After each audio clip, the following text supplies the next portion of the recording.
ನಮಸ್ತೆ ಎಲ್ರಿಗೂ. Hi my dear student. Last ಕ್ಲಾಸಲ್ಲಿ ನಾವು ಸೆಕೆಂಡ್ ಲೆಸನ್ದು ಇಂಟ್ರಡಕ್ಷನ್ನ ಡಿಸ್ಕಸ್ ಮಾಡಿದ್ವಿ. ನೆಕ್ಸ್ಟ್ 2.1 ನೋಡಿ, diversity in plants and animals around us. ಅಂದರೆ ನಮ್ಮ ಸುತ್ತಮುತ್ತ ಇರ್ತಕ್ಕಂತಹ ವಿವಿಧ ರೀತಿಯ ವೈವಿಧ್ಯತೆಯುಳ್ಳಂತಹ ಸಸ್ಯ ಮತ್ತು ಪ್ರಾಣಿಗಳ ಒಂದು ವೈವಿಧ್ಯತೆ ಏನೇನು ಅಂತೇಳಿ ನೋಡೋಣ. ಅದಕ್ಕೆ ಒಂದು ಆ್ಯಕ್ಟಿವಿಟಿನ ಕೊಟ್ಟಿದ್ದಾರೆ. Activity 2.1, let us explore and record. ನಾವಿಲ್ಲಿ ದಾಖಲಿಸೋಣ ಮತ್ತು ಅನ್ವೇಷಿಸೋಣ. Plan a nature walk with your teacher to a park or a nearby forest. ನೀವು ಓದ್ತಿರ್ತಕ್ಕಂತಹ ಶಾಲೆಯಲ್ಲಿ ನಿಮ್ಮ ಸೈನ್ಸ್ ಟೀಚರ್ ಜೊತೆ ಒಂದು ಉದ್ಯಾನವನಕ್ಕೋ ಒಂದು ಫಾರೆಸ್ಟ್ ಅಥವಾ ಒಂದು ಕಾಡಿಗೋ ಭೇಟಿ ನೀಡಿ. While on the nature walk, ಆ ಒಂದು ಫಾರೆಸ್ಟ್ ಅಂದರೆ ಆ ಪ್ರಕೃತಿಯಲ್ಲಿ ನಡ್ಕೊಂಡು ಹೋಗಬೇಕಾದ್ರೆ observe different plants, insects, birds and other animals. ನೀವೊಂದು ಪಾರ್ಕಲ್ಲಿ ಹೋಗ್ತಿದ್ದೀರಾ ಅಥವಾ ಒಂದು ಕಾಡಿನಲ್ಲೇ ನೇಚರ್ ವಾಕ್ ಹೋಗ್ತಿದ್ದೀರಾ ಅಥವಾ ಒಂದು ಬರೀ ಮರ ಗಿಡಗಳು ಪ್ರಾಣಿ ಪಕ್ಷಿಗಳಿರ್ತಕ್ಕಂತಹ ಪ್ರಕೃತಿ ಮಧ್ಯೆ ನಡ್ಕೊಂಡು ಹೋಗ್ತಿದ್ದೀರಾ ಅಂತ ಆದರೆ ಅಲ್ಲಿರ್ತಕ್ಕಂತಹ ಪ್ಲ್ಯಾಂಟ್ಸ್ಗಳನ್ನ, ಸಸ್ಯಗಳನ್ನು, ಪ್ರಾಣಿಗಳನ್ನು, ಅಲ್ಲಿರ್ತಕ್ಕಂಥ ಪ್ರಾಣಿ ಪಕ್ಷಿಗಳನ್ನು, ಅಲ್ಲಿ ಹಾರಾಡ್ತಿರ್ತಕ್ಕಂತಹ ಕೀಟಗಳನ್ನು, ಇನ್ಸೆಕ್ಟ್ಸ್ಗಳನ್ನ, ಅವುಗಳೆಲ್ಲವನ್ನು ಸೂಕ್ಷ್ಮವಾಗಿ ಗಮನಿಸಿ. Also note the weather conditions, weather it is hot, cold, windy and so on. ಅದಲ್ಲದೆ ಏನು ಮಾಡಬೇಕು, ನೀವು ಹೋಗ್ತಾ ಇರ್ತಕ್ಕಂತಹ ವಾತಾವರಣ ಬಿಸಿಯಾಗಿದೆಯೋ, ತುಂಬ ತಂಪಾಗಿದೆಯೋ, ತುಂಬ ಚೆನ್ನಾಗಿ ಗಾಳಿ ಬೀಸ್ತಿದೆಯೋ, ಆ ವಾತಾವರಣ ಹೇಗಿದೆ, ಇದೆಲ್ಲವನ್ನು ನೀವು ಸೂಕ್ಷ್ಮವಾಗಿ ಗಮನಿಸಿ ಅಂತೇಳಿ ಹೇಳ್ತಿದ್ದಾರೆ. ಗೊತ್ತಾಯ್ತಾ? ಇಲ್ಲಿ ನೋಡಿ, wow, it is amazing how each bird has its own unique shape. ಪ್ರತಿಯೊಂದು ಪಕ್ಷಿಯು ತನ್ನದೇ ಆದ ಧ್ವನಿಯನ್ನು ಹೊಂದಿದೆ. ಇದು ಪ್ರಕೃತಿಯ ಒಂದು ಕೊಡುಗೆನೇ ಹೌದು. You can collect different types of fallen leaves or flowers and create a scrap book. ಇದ್ರ ಜೊತೆಗೆ ಏನು ಮಾಡಬೇಕು, ನೀವು ಒಂದು ಪ್ರಕೃತಿ ನಡುವೆ ನಡ್ಕೊಂಡು ಹೋಗ್ಬೇಕಾದ್ರೆ ಅಲ್ಲಿ ಬಿದ್ದಿರ್ತಕ್ಕಂಥ ಎಲೆಗಳು, ಹೂಗಳು, ಅವುಗಳನ್ನೆಲ್ಲ ಸಂಗ್ರಹಿಸಿ ಒಂದು ಅವುಗಳ ಬಗ್ಗೆ ಒಂದು ಕಲೆಕ್ಟ್ ಅಂದರೆ ಒಂದು ಕಚ್ಚಾ ಪುಸ್ತಕವನ್ನು ರಚಿಸಿ. ನೀವು ಯಾವ್ಯಾವ ಥರದ ಎಲೆಗಳು ಬಿದ್ದಿದೆ, ಯಾವ್ಯಾವ ಥರದ ಹೂ ಇದೆ ಅಂಥೇಳಿ. Take care of the plants and animals in nature. ಅದ್ರ ಜೊತೆಗೇನು, ಪ್ರಕೃತಿಯಲ್ಲಿ ನೀವು ನಡ್ಕೊಂಡು ಹೋಗ್ಬೇಕಾದ್ರೆ ಅಲ್ಲಿರ್ತಕ್ಕಂಥ ಸಸ್ಯ ಮತ್ತು ಪ್ರಾಣಿಗಳ ಬಗ್ಗೆ ಕಾಳಜಿಯನ್ನು ವಹಿಸಿ. Ensure that you do not disturb the plants and animals in the park. ಮತ್ತೇನು ಮಾಡಬೇಕು, ನೀವೊಂದು ಪಾರ್ಕಲ್ಲಿ, ಉದ್ಯಾನವನದಲ್ಲಿ ಪ್ರಕೃತಿಯಲ್ಲಿ ನಡ್ಕೊಂಡು ಹೋಗ್ತಿದ್ದೀರಾ ಅಂದರೆ ಅಲ್ಲಿರ್ತಕ್ಕಂಥ ಯಾವುದೇ ರೀತಿ ಸಸ್ಯ ಮತ್ತು ಪ್ರಾಣಿಗಳಿಗೆ ಹಾನಿ ಉಂಟಾಗದಂತೆ, ಅವುಗಳಿಗೆ ಯಾವುದೇ ರೀತಿ ತೊಂದರೆ ಕೊಡದಂತೆ ಅವುಗಳನ್ನು ನೋಡಿಕೊಂಡು ಅವುಗಳ ಜೊತೆ ಸ್ನೇಹದಿಂದ ಅವುಗಳಿಗೆ ಯಾವುದೇ ಹಾನಿ ಉಂಟು ಮಾಡದಂಗೆ ನೋಡಿ. Do not pluck leaves and flowers. ಯಾವುದೇ ರೀತಿ ಸಸ್ಯದ ಒಂದು ಮರದ ಎಲೆಗಳು, ಅವುಗಳ ಹೂಗಳನ್ನು ಕೀಳೋದು, ಕಿತ್ತು ಕೆಳಗೆ ಎಸೆಯೋದು, ಇವುಗಳನ್ನ ಮಾಡಬೇಡಿ. Record your observation in table 2.1 about the features of stem, leaves, flowers and anything interesting in various plants. Some examples have been given for you in figure 2.1 and table 2.1. ಇಲ್ಲೇನು ರೆಕಾರ್ಡ್ ಯುವರ್ ಅಬ್ಸರ್ವೇಷನ್, ನೀವು ಯಾವ್ಯಾವ ಥರದ ಒಂದು ಗಿಡದಲ್ಲಿ features, ಒಂದು ಗಿಡದಲ್ಲಿರ್ತಕ್ಕಂಥ stem, ಕಾಂಡ, ಅದರ ಎಲೆ, ಲೀವ್ಸ್, ಫ್ಲವರ್ಸ್, ಅದರ ಹೂವು, ಮತ್ತು ಎನಿಥಿಂಗ್ ಬೇರೆ ಈ ಥರ ಇಂಟ್ರೆಸ್ಟಿಂಗ್ ಇನ್ ವೇರಿಯಸ್ ಪ್ಲಾಂಟ್. ಅದಲ್ಲದೆ ಇತರ ಸಸ್ಯಗಳ ಬೇರೆ ಬೇರೆ ಗುಣಲಕ್ಷಣಗಳನ್ನ ಗಮನಿಸಿದ್ರೆ ಅದ್ರ ಜೊತೆಗೆ some examples have given in table 2.1. ಇದ್ರ ಜೊತೆಗೆ ಎಕ್ಸಾಂಪಲ್ಸ್ನ ಕೊಟ್ಟಿದ್ದಾರೆ. ಅದನ್ನು ನೀವೇನು ನೋಡಿರ್ತೀರ ಅದನ್ನು ಟೇಬಲ್ 2.1ನಲ್ಲಿ ದಾಖಲಿಸಿ. ಇಲ್ಲಿ ನೋಡಿ, ಗ್ರಾಸ್, ಹುಲ್ಲಿಂದು ಚಿತ್ರವನ್ನು ಕೊಟ್ಟಿದ್ದಾರೆ. ತುಳಸಿ, ಓಲಿ, ಬ್ಯಾಸಿಲ್ ಆ್ಯಂಡ್ ಐಬಿಸ್ಕಸ್, ಗುಂಡಾರ್ ಅಂದರೆ ದಾಸವಾಳದ ಗಿಡ. Examples of different features of some plants. ವಿವಿಧ ರೀತಿಯ ಸಸ್ಯಗಳ ಗುಣಗಳಿಗೆ ಒಂದು ಉದಾಹರಣೆಗಳನ್ನ ಕೊಟ್ಟಿದ್ದಾರೆ. ಇದೆಲ್ಲವೂ ಸಸ್ಯಗಳೇ. ಗ್ರಾಸ್ ನೋಡಿ ಈ ಥರ ಇರುತ್ತೆ, ತುಳಸಿ ಗಿಡ ಈ ಥರ, ದಾಸವಾಳದ ಗಿಡ ಈ ಥರ ಇರುತ್ತೆ. ನಾವು ನೋಡ್ತಕ್ಕಂತಹ ಇಲ್ಲಿ ಕೊಟ್ಟಿರ್ತಕ್ಕಂಥ ಕೆಲವೊಂದನ್ನು ಅಬ್ಸರ್ವ್ ಮಾಡಿ ಬರಿತಾ ಹೋಗೋಣ. ಕಾಮನ್ ಗ್ರಾಸ್, ಸಾಮಾನ್ಯ ಹುಲ್ಲು, ಅದು ಹೇಗಿರುತ್ತೆ, ಸಾಫ್ಟ್ ಆ್ಯಂಡ್ ಥಿನ್, ತುಂಬ ಮೃದುವಾಗಿ ಮತ್ತು ತೆಳುವಾಗಿರುತ್ತೆ. ಅದೇ ರೀತಿ ಅದರ ಲೀವ್ಸ್ ಶೇಪು, ಅರೇಂಜ್ಮೆಂಟ್ ಹೇಗಿರುತ್ತೆ, ಸಿಂಗಲ್ ಲೀಫ್ ಅಂದರೆ ಅದು ಎಲೆಗಳು ಯಾವ ರೀತಿ ಜೋಡಣೆಗೊಂಡಿದೆ ಅಂತೇಳಿ. A single leaf grows alternatively from different points on the stem. ಅಂದರೆ ಅದರ ಎಲೆ, ಇಲ್ಲಿ ತುಳಸಿ ಗಿಡದ ಎಲೆ ನೋಡಿ, ಇಲ್ಲಿದೆ ಚಿತ್ರದಲ್ಲಿ ಅಲ್ವಾ, ತುಳಸಿ ಗಿಡದ ಎಲೆ ಏನು A single leaf grows alternatively from different points on the stem. ಕಾಂಡದ ಮೇಲಿನ ಒಂದು ಬಿಂದುವಿನಿಂದ ಅದೇನಾಗಿರುತ್ತೆ, ಒಂದೊಂದು ಎಲೆಯು ಬೆಳೆ ಬರುತ್ತೆ. ಈ ರೀತಿ ಕಾಂಡ ಇರುತ್ತೆ ಅಂದರೆ ತುಳಸಿ ಗಿಡದ್ದು, ಅದ್ರ ಮೇಲಿಂದ ಒಂದೊಂದೇ ಎಲೆ ಈ ರೀತಿ ಬೆಳೀತಾ ಹೋಗ್ತಾ ಇರುತ್ತೆ ತುಳಸಿ ಗಿಡದ್ದು. ಗೊತ್ತಾಯ್ತಾ? ಅದೇ ರೀತಿ ಅದರ ಎಲೆ ಜೋಡಣೆ ಆ ರೀತಿ ಇರುತ್ತೆ. ಫ್ಲವರ್ಸ್ ಹೇಗಿರುತ್ತೆ ಅಂತ ನೋಡೋಣ. ಫ್ಲವರ್ಸ್ದು ಕಲರು ಹೇಗಿರುತ್ತೆ? Flower colour green in patches, ಹೂಗಳು ಸಾಮಾನ್ಯ ಗ್ರಾಸ್ ಗ್ರೀನ್ ಪ್ಯಾಚಸ್ ಇರುತ್ತೆ ಅಷ್ಟೇ.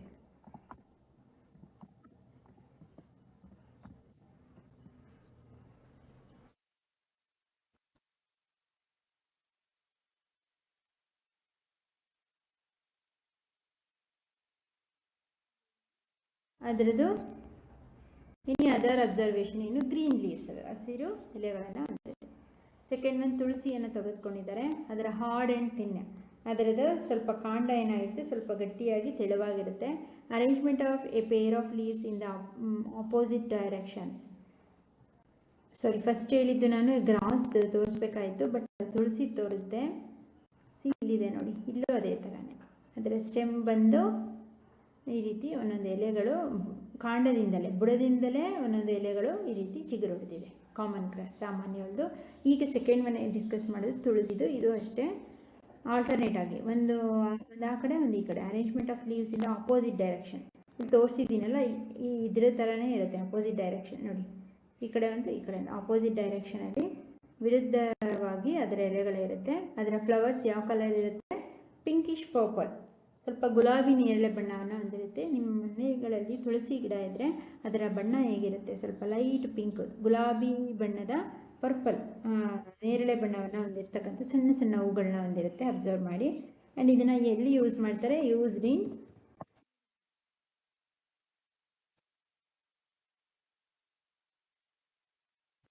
ಅದೇ ರೀತಿ ನೆಕ್ಸ್ಟ್ ನೋಡಿ, ಹೈಬಿಸ್ಕಸ್ ಕೊಟ್ಟಿದ್ದಾರೆ. ಹೈಬಿಸ್ಕಸ್ದೇನು? ದಾಸವಾಳದ ಗಿಡ. ಅದು ತುಂಬ ಹಾರ್ಡ್, ಗಡಿಸಾಗಿರುತ್ತೆ ಅದರ ಕಾಂಡ. ಆ್ಯಂಡ್ ಅದರದ್ದು ಎಲೆಗಳು ಹೇಗಿರುತ್ತೆ? ಲಾರ್ಜ್ ಡಾರ್ಕ್ ಗ್ರೀನ್ ಲೀವ್ಸ್, ದೊಡ್ಡ ದೊಡ್ಡದಾಗಿ ಲಾರ್ಜ್ ಡಾರ್ಕ್ ಗ್ರೀನ್ ಲೀವ್ಸ್, ಕಡು ಹಸಿರು ಬಣ್ಣವನ್ನು ಹೊಂದಿರುತ್ತೆ ದಾಸವಾಳದ ಗಿಡದ ಎಲೆಗಳು. ಅದರ ಹೂವು ರೆಡ್ ಇರುತ್ತೆ, ವೈಟ್ ಇರುತ್ತೆ, ಪಿಂಕ್ ಇರುತ್ತೆ ಅಲ್ವಾ? ರೆಡ್ ಕಲರ್ ದಾಸವಾಳನೂ ನೋಡಿದ್ದೀರಾ, ವೈಟ್ ಇರುತ್ತೆ ಅಥವಾ ಪಿಂಕ್ ಇರುತ್ತೆ. ಈಗೆಲ್ಲ ಕಲರ್ಸಲ್ಲೂ ಬರ್ತಾ ಇದೆ, ವೈಟ್ ಅಲ್ವಾ? ಈ ರೀತಿ ಅದರ flowers. And where is it is used? Flowers used for decoration. ಇದನ್ನು flowers used in all, used in decoration.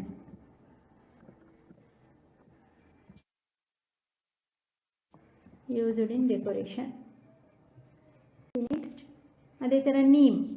ಏನು ನೀಮ್ ಅಂದರೆ? ಬೇವಿನ ಗಿಡ.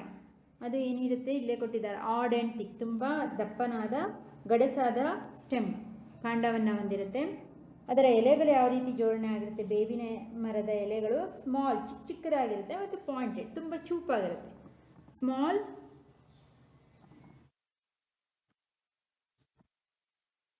ಆ್ಯಂಡ್ ಪಾಯಿಂಟೆಡ್, ಚಿಕ್ಕದಾಗಿ ಪಾಯಿಂಟೆಡ್ ಆಗಿರುತ್ತೆ. ಅದರ ಫ್ಲವರ್ಸ್ ಯಾವ ಕಲರ್ ಇರುತ್ತೆ? Small white, small white. Leaves with smooth surface. ಏನಿರುತ್ತೆ? ಅದು ನಯವಾದ ಮೇಲ್ಮೈ, ಅದರ ಎಲೆಗಳ ಮೇಲ್ಮೈ ತುಂಬ ನಯವಾಗಿ, ತುಂಬ ಸ್ಮೂತಾಗಿ ಇರುತ್ತೆ. ಬೇರೆ ಏನೇ ಅದರ್ ಪ್ಲಾಂಟ್ನ ತೊಗೊಳ್ಳೋಣ, ಅದನ್ನು ಕೊಟ್ಟಿದ್ದಾರೆ. ಅವರು 4 ಎಕ್ಸಾಂಪಲ್ಸ್ನ ಕೊಟ್ಟಿದ್ದಾರೆ. ನಾವು ಇನ್ನೊಂದು ಎಕ್ಸಾಂಪಲ್ಸ್ನ ತಗೊಳ್ಳೋಣ. ಮ್ಯಾಂಗೋ, ಮಾವಿನ ಮರ ತಗೊಳ್ಳೋಣ. ಅದರದ್ದು ಹೇಗಿರುತ್ತೆ? Hard and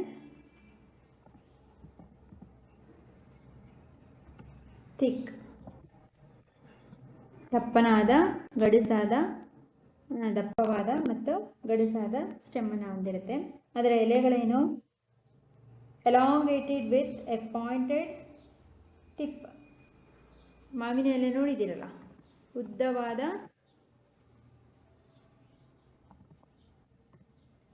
elongated with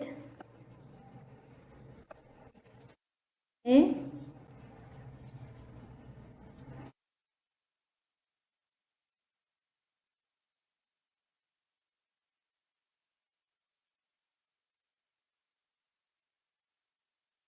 pointed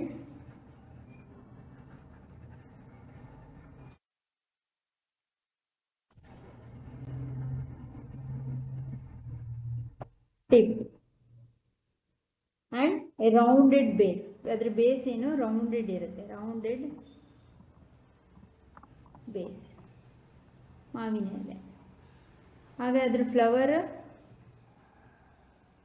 ಯಾವ ಥರ ಇರುತ್ತೆ ಮಾವಿನ ಎಲೆದು? Small yellowish or pinkish red. Small yellowish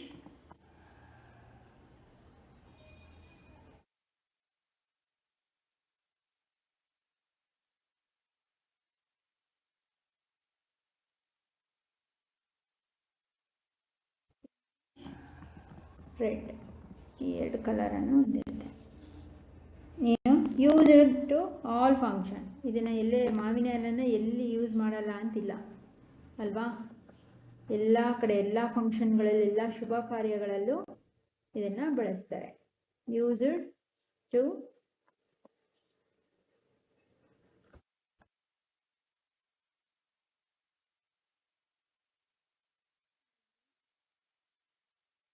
all function.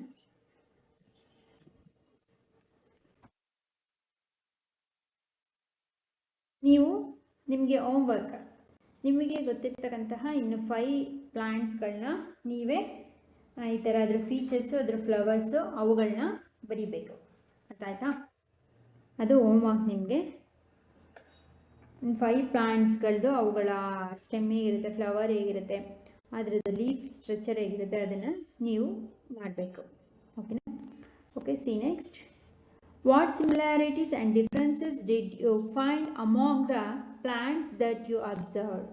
ಈಗ ನಾವು ಇಷ್ಟು ಟೈಮು ಯಾವ್ಯಾವ ಸಸ್ಯಗಳು ಯಾವ್ಯಾವ ಥರ ಇದೆ ಇದ್ರ ಬಗ್ಗೆ ಡಿಸ್ಕಸ್ ಮಾಡಿದ್ವಿ ಅಲ್ವಾ?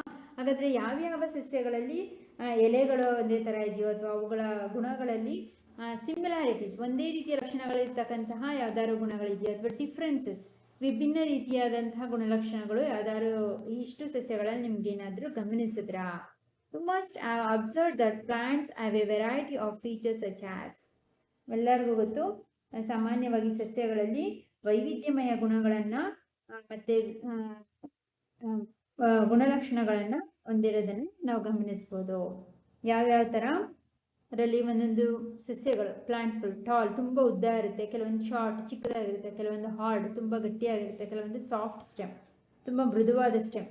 ಈ ಸೊಪ್ಪಿನ ಗಿಡದ ಎಲೆಗಳು ಅವು ಮತ್ತು ಅವುಗಳ ಕಾಂಡಗಳೆಲ್ಲ ತುಂಬ ಮೃದುವಾಗಿರುತ್ತೆ. ಆ ರೀತಿ different shapes of leaves and their arrangement on the stem or branches. ಅದೇ ರೀತಿ ಯಾವುದೇ ಒಂದು ಸಸ್ಯದ ಬಣ್ಣದಲ್ಲಿರ್ಬೋದು, ಅವುಗಳ ಆಕಾರದಲ್ಲಿರೋದು ಮತ್ತು ವಾಸನೆಗಳಲ್ಲಿ ವಿವಿಧ ಆಕಾರದ ಎಲೆಗಳು, ಅವುಗಳ ಜೋಡಣೆ ಇರ್ಬೋದು. And different shapes of leaves, ಎಲ್ಲ ಎಲೆಗಳು ಒಂದೇ ಶೇಪ್ ಇರಲ್ಲ, ಒಂದೊಂದು ಈ ಥರ ಶೇಪ್ಸ್ ಇದ್ದರೆ ಒಂದೊಂದು ತುಂಬ ದೊಡ್ಡದಾಗಿ ಉದ್ದದಾಗಿರುತ್ತೆ ಅಲ್ವಾ? ಕೆಲವೊಂದು ಗುಂಡಾಗಿರುತ್ತೆ, ಒಂದೆಲ್ಗ ಸೊಪ್ಪು, ದೊಡ್ಡ ಪತ್ರೆ, ಅವುಗಳೆಲ್ಲ ಒಂಥರ ಒಂದು ಎಲೆ ಶೇಪ್ ಇರುತ್ತೆ. ಆ ರೀತಿ leaves, there arrangement on stem ಕಾಂಡವೂ ಅಷ್ಟೇ. ಬ್ರಾಂಚಸ್, ರೆಂಬೆ ಕೊಂಬೆಗಳು ಅಷ್ಟೇ. ಕೆಲವೊಂದು ರೆಂಬೆ ಕೊಂಬೆಗಳು ದಪ್ಪನಾಗಿ ಉದ್ದವಾಗಿ ಇರುತ್ತೆ, ಕೆಲವೊಂದು ಈ ರೀತಿ ರೆಂಬೆ ಕೊಂಬೆಗಳು ಸಮನಾಗಿರುತ್ತೆ, ಕೆಲವೊಂದು ಆಪೋಸಿಟ್ ಇರುತ್ತೆ. ಕೆಲವೊಂದು ಮರಗಳಲ್ಲಿ ಮೇಲೆ ಮಾತ್ರ ರೆಂಬೆ ಕೊಂಬೆಗಳು ಹೋಗಿರುತ್ತೆ, ದೊಡ್ಡ ದೊಡ್ಡ ಮರಗಳಲ್ಲಿ ಅಲ್ವಾ? ಈ ರೀತಿ ಅಂದರೆ ಅವುಗಳ ರೆಂಬೆ ಕೊಂಬೆಗಳಲ್ಲಿ, ಅವುಗಳ ಎಲೆಗಳ ಜೋಡಣೆಗಳಲ್ಲಿ ವಿಭಿನ್ನತೆಯನ್ನು ಹೊಂದಿರುತ್ತೆ. Flowers varying in colour, shapes and scent.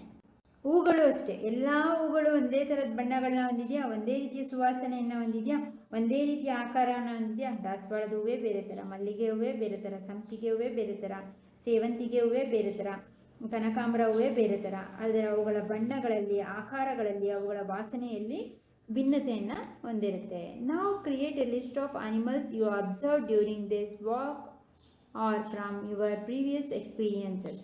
ಈಗ ನೀವು ಪ್ರಕೃತಿಯಲ್ಲಿ, ಪರಿಸರದಲ್ಲಿ ಅಥವಾ ಗಾರ್ಡನಲ್ಲಿ ನಡ್ಕೊಂಡು ಹೋಗ್ತಿದ್ದೀರಾ. ಇಷ್ಟೊತ್ತು ಏನೋ ಸಸ್ಯಗಳ ಬಗ್ಗೆ ಮಾತ್ರ ನಾವು ಅವುಗಳ ಆಕಾರ, ಅವುಗಳ ಬಣ್ಣ, ಅವುಗಳ ಎತ್ತರ, ಅವುಗಳ ಕಾಂಡ, ಅವುಗಳ ಎಲೆಗಳು, ಅವುಗಳ ಹೂಗಳ ಬಗ್ಗೆ ಡಿಸ್ಕಸ್ ಮಾಡಿದ್ವಿ. ಹಾಗೆ ಪರಿಸರದಲ್ಲಿ ನಡ್ಕೊಂಡು ಹೋಗ್ತಿದ್ದೀರಲ್ವಾ, ಅಲ್ಲಿರ್ತಕ್ಕಂತಹ ಪ್ರಾಣಿಗಳು, ಆನಿಮಲ್ಸ್ಗಳ ಬಗ್ಗೆನೂ ನೀವು ಇಲ್ಲಿ ಬರಿಬೋದು. Record the places where they leave, the food they eat and the way they move around in table 2.2. Some examples have been provided for you.